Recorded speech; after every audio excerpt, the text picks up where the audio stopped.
जय श्री कृष्णा। दोस्ती का मतलब क्या होता है? अमीर गरीब, राजा रंक, क्या ये फ़र्क डालती है?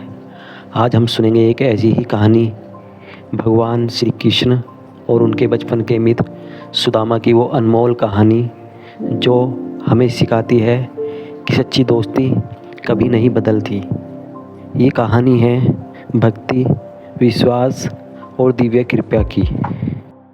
तो चलिए शुरू करते हैं। बहुत समय पहले की बात है। गुरु संदापिनी के आश्रम में दो बालक साथ पढ़ते थे।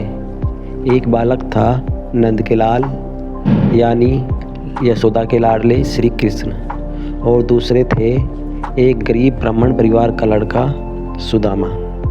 दोनों एक साथ खेलते पढ़ते, जंगल में लकड़ियाँ इकट्ठा करने जाते। एक बार दोनों जंगल में गए और भटक गए। रात हो गई। श्री कृष्ण भूखे थे और भूख के कारण व्याकुल हो रहे थे।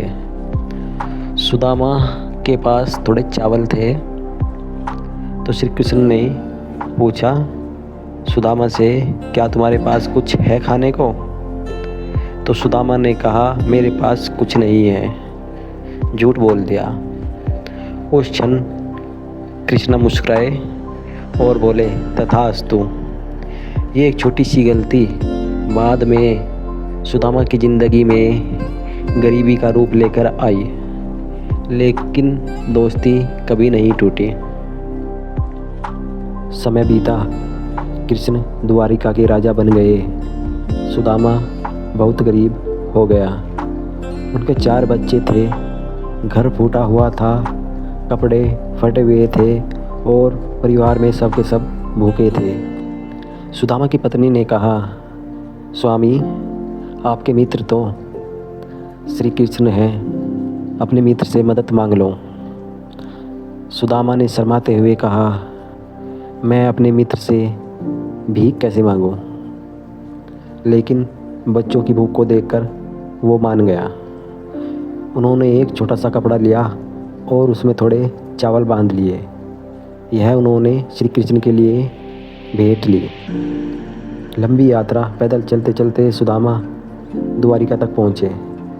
द्वारिका देखकर उनका मन बहुत डर गया। मैं राजा के महल कैसे जाऊं? मेरे कपड़े फटे हुए हैं। लेकिन वो थोड़ा सा हंस करके महल के द्वार पर पहुंच गए। श्री कृष्ण को जैसे खबर लगी, भगवान श्री कृष्ण खुद दौड़कर आए। राजसी सिंहासन छोड़कर सुदामा को गले लगा लिया और दोनों रोने लगे। कृष्ण बोले, मेरे मित्र, इतने साल बाद आए हो। उन्होंने सुदामा को अपने शाही आसन पर बिठाया।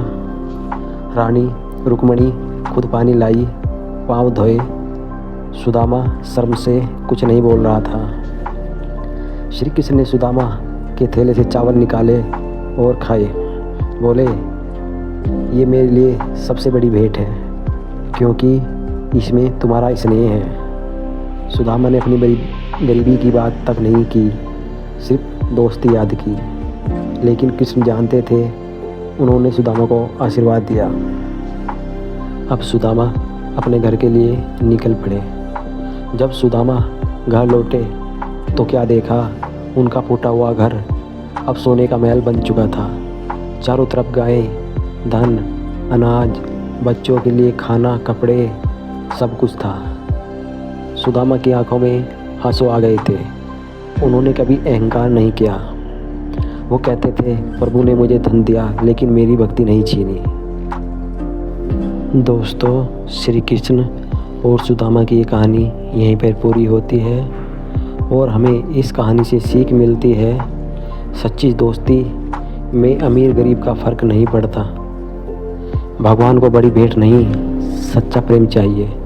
जब हम भगवान पर पूरा विश्वास रखते हैं, वो हमें हमारी हर कमी पूरी करने के लिए सक्षम करते हैं।